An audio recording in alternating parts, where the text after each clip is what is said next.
जो कोई भी सोचता है अपने मन से, वो मन के दायरे में लिमिटेशन से सोचता है। मन से परे की जो बात है वो इस मन से समझने वाली है नहीं।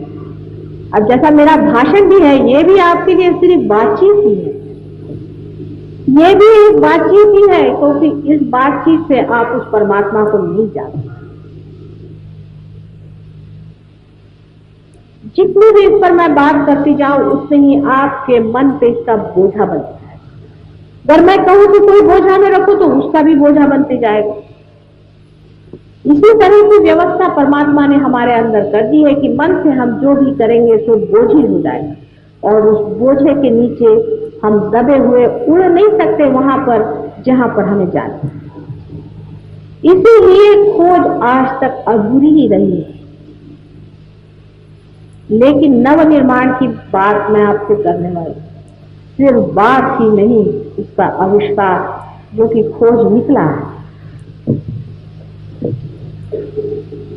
इस क्रांति के मार्ग में ऐसा ही होता रहा है कि कोई प्राणी अति विशेष स्पेशलाइजेशन में या विशेषज्ञ हो गया तो वो डूब जाता है, खत्म हो जाता है। इसी तरह से मनुष्य का भी हुआ जा रहा है कि इतना ज्यादा आपस की जो विरोध और कंपटीशन चल रही है, उससे मनुष्य ने भी अपने दिमाग को इतना ज्यादा विशेषज्ञ कर लिया है कि वो फटा चला जा रहा है उसका दिमाग। और एक अब नया तरह का मानव आने की जरूरत है जो इस मन से परे इस शक्ति को जान ले, जो इस मन को भी चलाता है और इस हृदय का भी स्पंदन करता है। उस शक्ति को जानने के बारे में कितनी भी बातें आप करिए और कितना ही उस पर प्रयत्न करें, आप वहां नहीं पहुंच सकते। ये बात निसंदेह, ऐसे तो सभी ने यही लिखा है जो मैं कह रही हूं, कोई भी ऐसी विशेष बात तो कह नहीं रही। नानक जी को आप पढ़ें, कबीरदास जी को आप पढ़ें, आप वशिष्ठ को पढ़ें, गुरुओं के गुरु जनक के बारे में आप पढ़ें। अपने देश में छोड़े बाहर के देशों में भी हजारों लोगों को जो पार हो चुके हजारों वर्षों से ऐसा ही लिख के आए, यही लिख के आए हैं जो मैं कह रही हूं कि जो पाना है अकस्मात अंदर होता है। लेकिन वो भी बेचारे कहते ही रह गए, क्योंकि शायद वो भी इसे खोज नहीं पाए। लेकिन अगर वो नहीं खोज पाए थे, इसका मतलब ये नहीं कि वो कुछ कम थे। अगर कोलंबस हिंदुस्तान नहीं खोज पाया था, इसका मतलब ये नहीं कि वो कोई कम था। और बाद में जिन लोगों ने उसे खोज लिया है, उन्होंने कोई उनको नीचे गिराने के लिए नहीं खोजा था। ये एक सामूहिक खोज रही है। आप लोग सब अलग अलग होकर के सोचते हैं, तब इस तरह से बात बहुतों के दिमाग में आती कि माता जी कुछ अलग ही बात कर रही। नहीं, मैं इन सब खोजों की खोज का ही पता आपको दे रही। आज तक अत्यंत कष्ट उठा करके न जाने कितने ही मानव मैंने इस पर ध्यान दिया। साइकोलॉजिस्ट ले लीजिए, बायोलॉजिस्ट ले लीजिए, बड़े बड़े साइंटिस्ट ले लीजिए, वे भी एक हद तक जाकर के हार चुके। बहुत बहुत संत और जो महंत हो गए, रियलाइज हो गए, वो लोग भी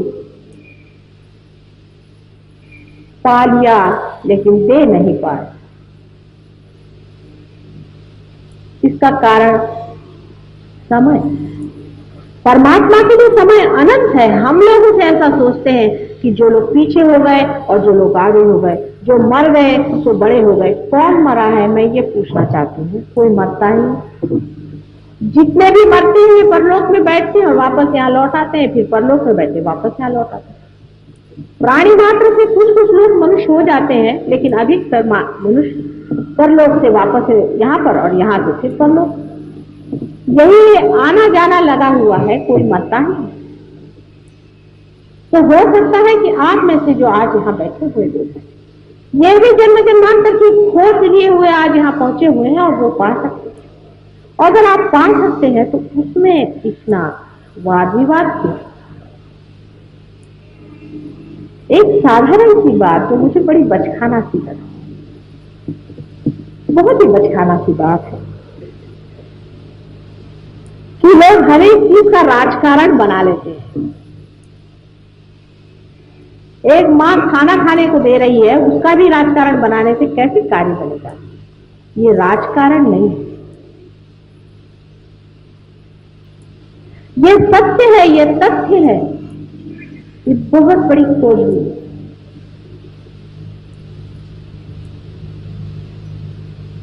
यहां पर जो लोग रियलाइज लोग बैठे हैं वो समझ रहे हैं मैं क्या कह रही हूं। धर्म की खोज में मनुष्य परलोक तक पहुंच पाया है, अभी तक परम तक नहीं पहुंचा। और जो परम में पहुंचे भी थे वो परम को नीचे नहीं ला सके। और लोगों के लिए ये बात बहुत सत्य है, क्योंकि जैसे आपके अनेक जन्म हुए, मेरे भी अनेक जन्म हैं, और इन सब बड़े बड़े खोजने वाले से मेरा भी बहुत नजदीकी संबंध रहा है। और वो मेरे जितने अपने हैं शायद आप लोगों के नहीं हैं।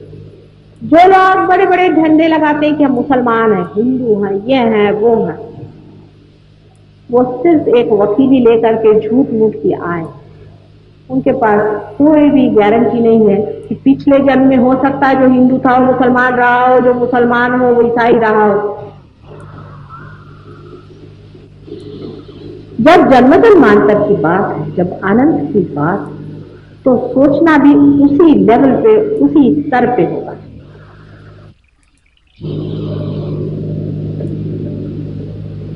वो स्तर ऐसा है कि जो कुछ परम है वो जड़ नहीं है, जो कुछ परम तत्व है वो जड़ नहीं है,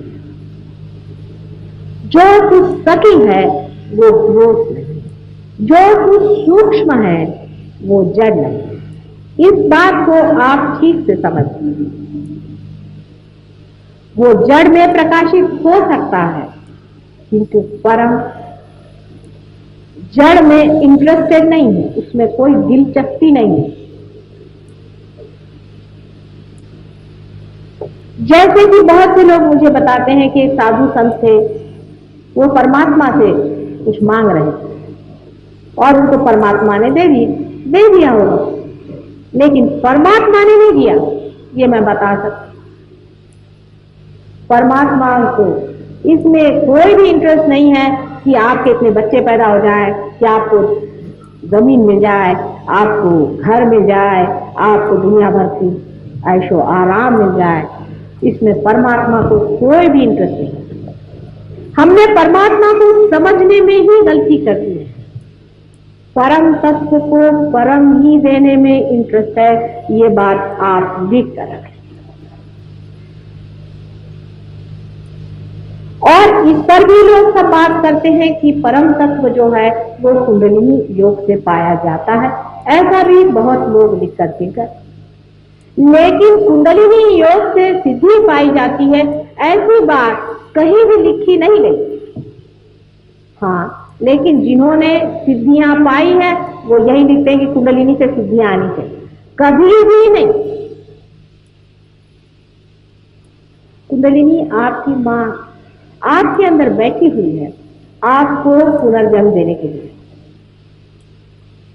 वो आपको सिर्फ पुनर्जन्म देगी, आपको सिद्धियां दे करके परलोक में फेंकने वाली वो मूर्ख मां नहीं। जितनी समझ आपके पास है उससे कहीं अधिक समझदार है वो, कहीं अधिक प्रेममय है। वो आपको गलत जगह में असत्य में ढकेलने वाली दुष्ट मां नहीं। कुंडलिनी के योग से जब तक परम तत्व की पहचान नहीं होती है तब तक वो कुंडलिनी योग नहीं है, और वही सहज योग। और इसकी व्यवस्था परमात्मा ने कितनी खूबसूरती से हमारे अंदर की है, वो भी एक समझने की बात है। जब बच्चा मां के पेट में आता है तो जड़ तत्व से उसका सारा शरीर, मन, बुद्धि, चित्त, अहंकार सब वो बना देता है, लेकिन उसके अंदर जो प्रकाश आता है वो माथे के तालू में से, जिसे कि फॉन्टेनेल बोन अंग्रेजी में कहते हैं, नीचे उतरता है और अपना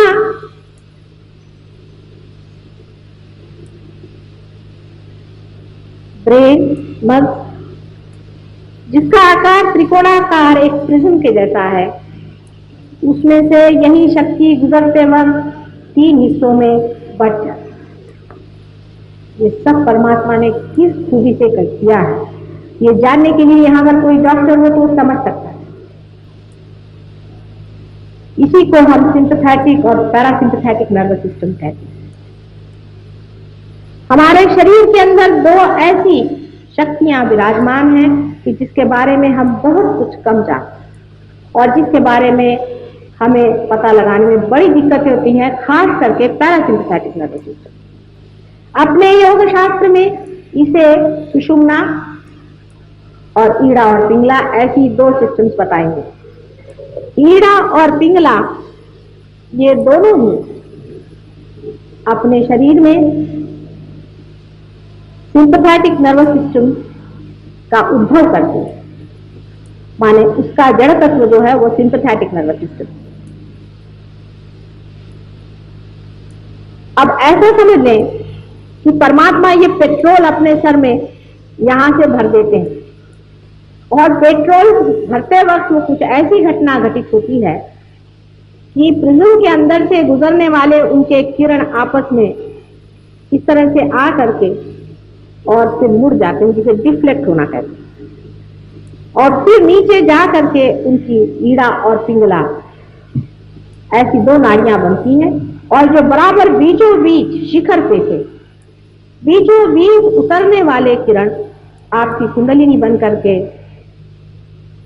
जो त्रिकोणाकार अस्थि अपने मज्जा तंतुओं के नीचे बना हुआ है उसमें वास करते। इसे एक बात तो जाहिर हो गई कि हमारी कुंडलिनी जो है वो ऐसी जगह बैठी हुई है जिसका संबंध सेक्स से कुछ नहीं।